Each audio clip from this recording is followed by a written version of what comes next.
Bismillahirrahmanirrahim. Assalamualaikum warahmatullahi wabarakatuh.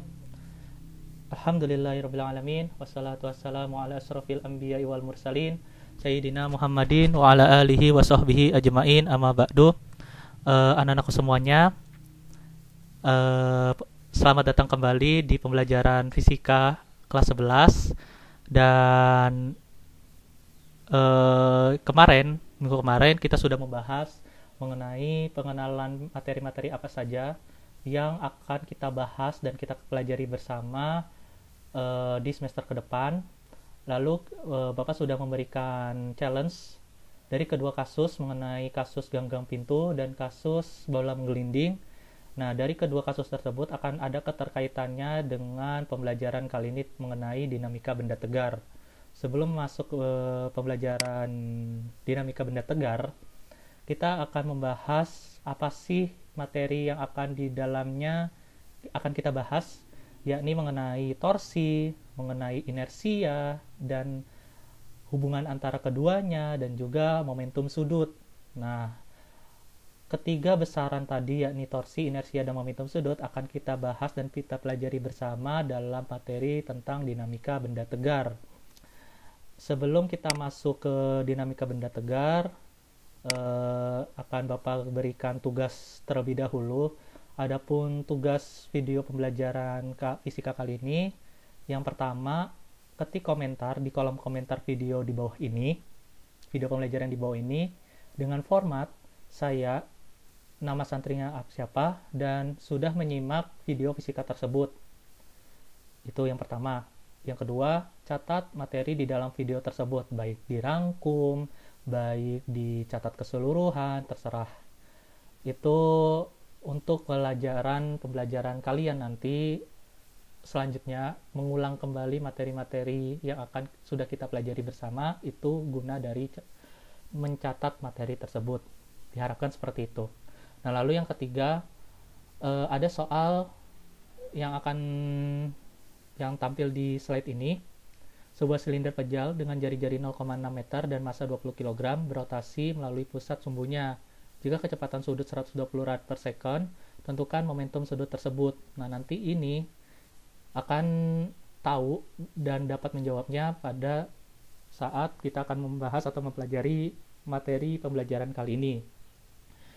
Nah, prosedurnya adalah kerjakan nomor 2 dan nomor 3 di buku tulis catatannya, dan lalu fotokan sebagai buktinya untuk dikirim ke WhatsApp Bapak yang tertera nomornya di sini. Paling lambat, mohon maaf, ini tanggal 22 Juli. Sekali lagi, tanggal 22 Juli 2020, jam 4 sore. Sekali lagi, paling lambat tanggal 22 Juli 2020, jam 4 sore. Seperti itu. Nah, lanjut, pembahasan materi selanjutnya kita akan membahas mengenai torsi. Nah, torsi ini sebenarnya adalah, nama lainnya adalah momen gaya. Nah, kan kita akan bahas satu persatu mengenai torsi. Apa itu torsi? Rumus dari torsi itu apa? Dan contoh soalnya seperti apa? Atau kasusnya seperti apa? Nah, nanti kita akan bahas torsi tersebut, materi tersebut. Nah, lanjut. Torsi itu merupakan ukuran kecenderungan sebuah gaya untuk memutar suatu benda terhadap titik poros tertentu. Jadi, contohnya ganggang pintu. Pintu tersebut kan ada kusennya. Nah, kusennya itu ada tempatnya, itu adalah porosnya. Nah, ketika nanti ganggang pintu dibuka, maka dengan mudahnya kita akan memberikan torsi terhadap pintu tersebut sehingga pintu tersebut terbuka secara mudah oleh tangan kita, akibat dari adanya ganggang pintu yang ada di pintu tersebut, karena kita akan memberikan torsi pada ganggang pintu tersebut sehingga pintu itu akan terbuka. Nah, itu contoh sederhana dari misteri ganggang pintu yang kemarin kita bahas sebelumnya. Nah,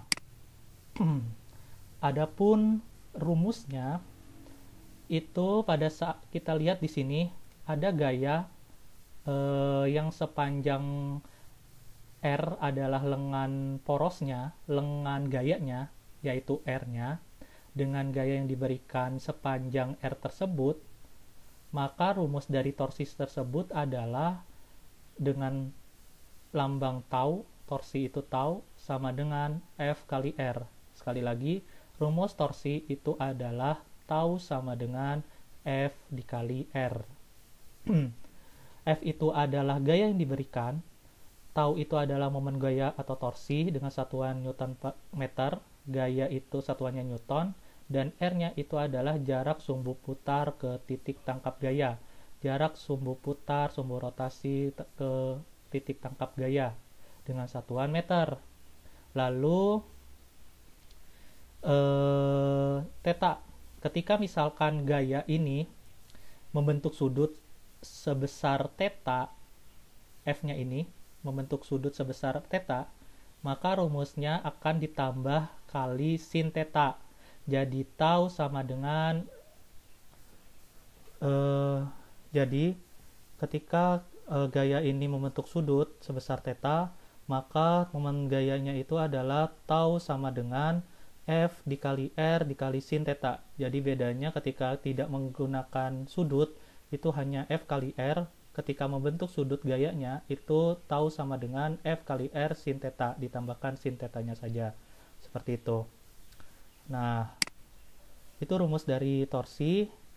Sedangkan yang tadi kita sudah bahas bersama ketika misteri genggam pintu itu kita lihat bersama bahwa semakin jauh letak ganggang pintu, misalkan dari sini ke sumbu putarnya itu semakin jauh, maka momen gaya yang kita berikan itu akan semakin besar. Akibatnya pintu itu akan lebih mudah untuk dibuka. Momen gaya yang ada di pintu itu akan semakin besar, sehingga pintu tersebut akan mudah dibuka. Sebaliknya, ketika ganggang pintu itu berada dekat dengan sumbu putar, semakin dekat dengan sumbu putar atau engselnya, nah maka momen gayanya akan semakin kecil ketika kita buka, dan otomatis momen gayanya ini akan sulit untuk membuka pintu tersebut. Jadi ketika semakin panjang atau semakin jauh letak ganggang pintu dengan engsel, maka pintu tersebut akan mudah untuk dibuka karena momen gayanya akan besar. Sedangkan ketika ganggang pintu ini dekat dengan sumbu putarnya atau engselnya, maka ganggang pintu tersebut akan sulit untuk dibuka karena momen gayanya yang kecil dari pintu tersebut. Nah, aplikasinya dari momen gaya itu apa saja? Aplikasi momen gaya itu ada menimba sumur. Ketika kita kalau misalnya pernah menimba sumur, itu adalah momen gayanya. Lalu, nah momen gayanya ini apa? Yang kita lihat ini kan sumbu putarnya, porosnya. Nah, yang kita berikan pada tali tersebut, tangan kita ini pada tali tersebut itu adalah gayanya. Seperti itu, gaya yang diberikan oleh tali ke sumur atau katrol tersebut. Nah, katrol ini adalah sumbu putarnya jadinya seperti itu. Lalu bermain yoyo. Nah, ini sumbu putarnya itu porosnya ini adalah ini. Yang tangan kita yang tetap berada di atas, sedangkan yang yoyonya ini adalah gaya yang dihasilkan sehingga terjadilah momen gaya. Lalu jungkat-jungkit. Nah, ini adalah porosnya. Ini titik porosnya, sedangkan yang kita duduki ini adalah gaya yang kita terima, yang kita berikan kepada jungkat-jungkit tersebut. Bukan yang kita terima, kita berikan gaya yang dihasilkan dan gaya yang kita berikan pada jungkat-jungkit tersebut. Lalu masang baut tadi, yang tangan kita adalah gayanya, sedangkan yang bagian bautnya ini, tempat bautnya ini adalah porosnya. Seperti itu. Itulah momen gaya. Nah, ada sebuah case. Case yang pertama, ketika sebuah baut atau sebuah baut ini diputar menggunakan kunci pas, ya kunci pas maksudnya, itu gayanya adalah 40 Newton dengan membentuk sudut 150 derajat, dan antara sumbu putar atau baut tersebut dengan gaya yang kita berikan itu jaraknya adalah 50 cm atau 0,5 meter. Mohon maaf. Di sini harusnya 0,5 meter bukan cm. Jadi 50 cm diubah menjadi meter itu menghasilkan 0,5 meter. Jadi tau ini sama dengan F kali R sin theta. R-nya berapa? 0,5 meter. F-nya ini adalah 40 Newton. Dan sin theta-nya adalah sin 150 derajat. Sehingga momen gaya yang dihasilkan adalah 0,5 dikali 40 dikali sin 150 derajat adalah setengah. Sehingga torsi yang dihasilkan pada baut pada kunci pas ini adalah 10 Newton meter. Selanjutnya case yang kedua, ketika porosnya ini berada di titik tengah, bukan di ujung sini, berada di titik tengah. Nah, itu ada dua gaya. Yang pertama di titik A, gaya yang dihasilkan adalah yang diberikan adalah 10 Newton, dan yang titik kedua ini gayanya yang dihasilkan adalah 20 Newton. Nah, ini bisa kita lihat bersama bahwa untuk menghitung total momen gaya ini, rumusnya adalah tau A ditambah tau B. Nah, sedangkan kita karena momen gaya ini adalah besaran vektor, maka gayanya ini yang dihasilkan ini harus disesuaikan dengan arah gaya putarnya. Ketika misalkan gaya di titik A ini dihasilkannya ini akan searah jarum jam. Saya ulangin, ketika gaya yang dihasilkannya ini berputar searah jarum jam, ini kan searah jarum jam. Searah jarum jam atau sebelum arah jarum jam ya? Oh, berlawanan arah jarum jam. Jadi kalau misalnya ini titik porosnya di sini, berarti otomatis yang di sininya itu akan berlawanan arah jarum jam. Kalau berlawanan arah jarum jam, berarti torsinya atau ini nih, torsi A berputar searah jarum jam. Artinya ketika kita sudah menghitung torsi yang ada di titik A dengan porosnya di sini di O, maka torsinya adalah OA dikali FA. OA-nya itu adalah 2 atau R-nya adalah 2 meter dan FA-nya adalah 10 Newton, maka 2 dikali 10 adalah 20 Newton meter. Sehingga torsi yang dihasilkan yakni 20 Newton meter ini karena adalah besaran vektor berputar searah jarum jam. Ketika torsinya titik porosnya ada di sini, berarti kan dia searah jarum jam tuh. Otomatis searah jarum jam dengan poros titik O, sehingga nilai momen gayanya adalah negatif. Sedangkan momen gaya pada 20 Newton berarti ini torsi B sama dengan OB dikali VFB dikali sin 150 derajat. Sehingga 1 dikali 20 ya, 1 meter ya, dikali 20 Newton dikali sin 150 derajat. Hasilnya adalah 10 Newton meter. Karena torsi B berputar berlawanan arah jarum jam ke sini, maka dengan poros titik O sehingga nilai momen gayanya adalah positif. Sehingga torsi totalnya adalah minus 20 Newton meter ditambah 10 Newton. Sehingga torsi totalnya adalah 10 Newton. Nah, karena minus berarti otomatis momen gaya yang dihasilkannya adalah searah jarum jam. Rotasinya seperti itu. Nah, itu adalah torsi. Sedangkan kita akan bahas mengenai inersia. Kita bahas inersia terlebih dahulu ya, bukan momentum sudut terlebih dahulu. Kita akan bahas mengenai inersia. Nah, adapun yang akan kita bahas di inersia ini adalah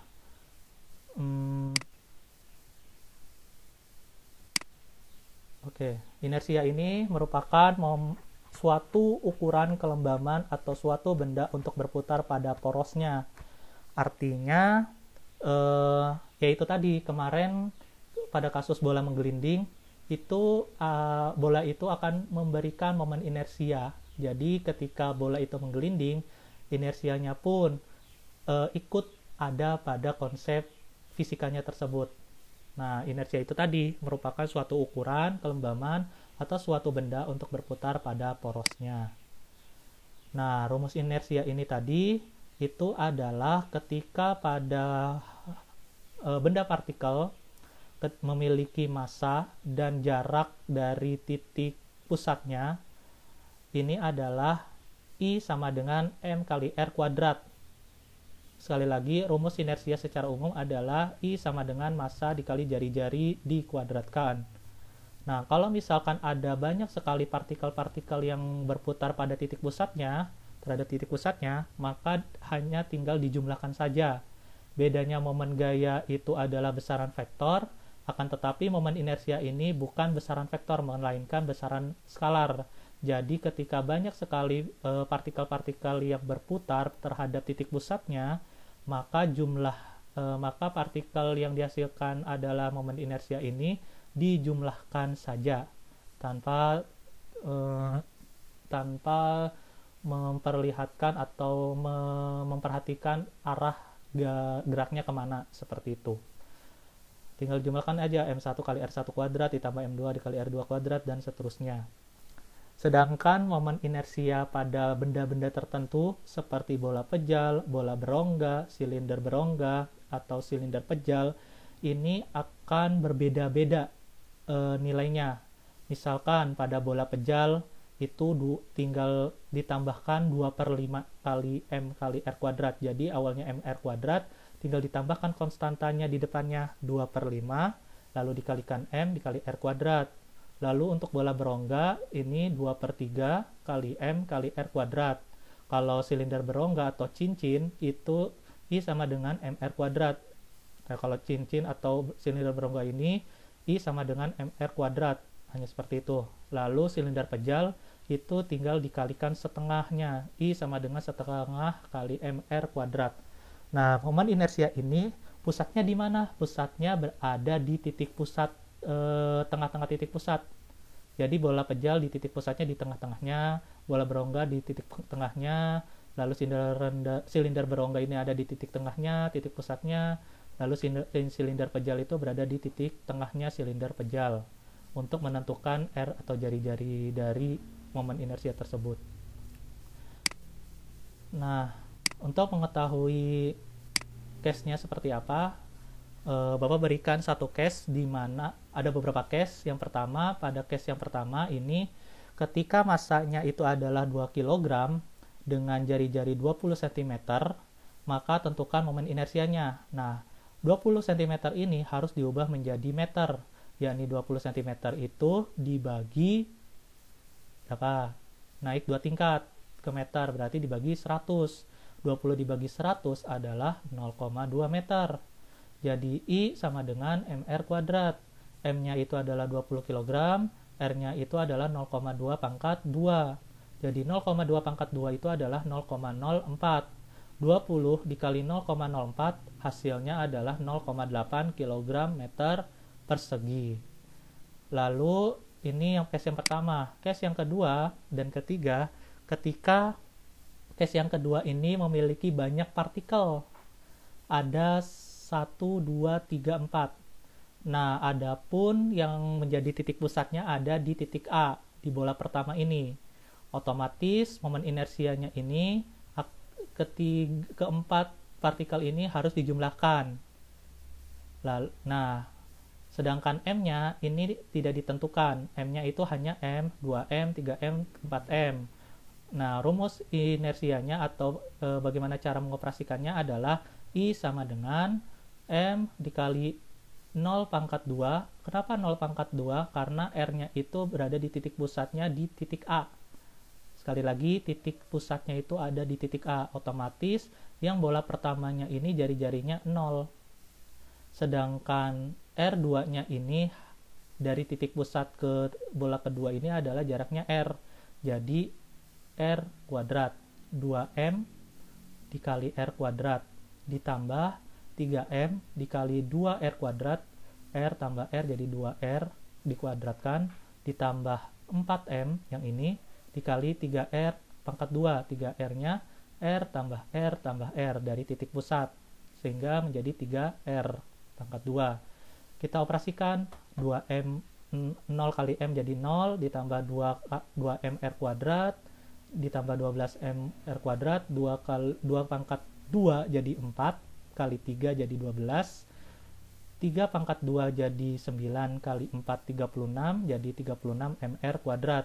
sehingga I-nya kalau dijumlahkan adalah 50 mr kuadrat. Itu yang case yang kedua pada momen inersia. Kalau yang case yang ketiga, ketika momen inersianya itu berada pada bola pejal dengan titik pusatnya berada, titik sumbu rotasinya berada di pusat bola. Nah, dengan massa 15 kg dan jari-jarinya 0,1 meter. Kalau bola pejal tadi, yang rumus yang tadi ini, kita lihat. Nah, bola pejal ini kan 2/5 mr kuadrat. Kita masukkan rumusnya 2/5 mr kuadrat. Nah, 2/5 mr kuadrat, 2/5 dikali 15 dikali 0,1 pangkat 2. Jadi 2/5 dikali 15 dikali 0,1 pangkat 2, ini hasilnya 0,06 kg dikali kilogram meter kuadrat. Sekali lagi, 5-nya bisa dicoretkan dengan 15, jadi 15 bagi 5 adalah 3.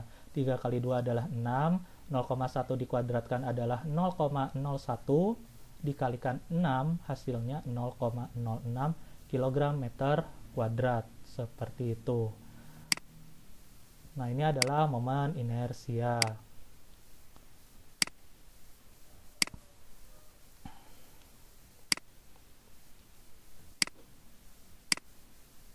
Selanjutnya kita akan membahas mengenai momentum sudut. Nah, momentum sudut ini adalah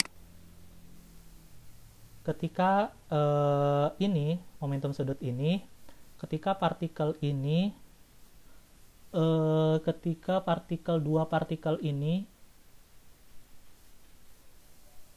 dari X ke A, partikel X menuju ke A dengan kecepatan V, dengan jari-jari antara titik pusat dengan partikel tersebut adalah R, maka momentum sudutnya ini adalah L sama dengan I kali omega.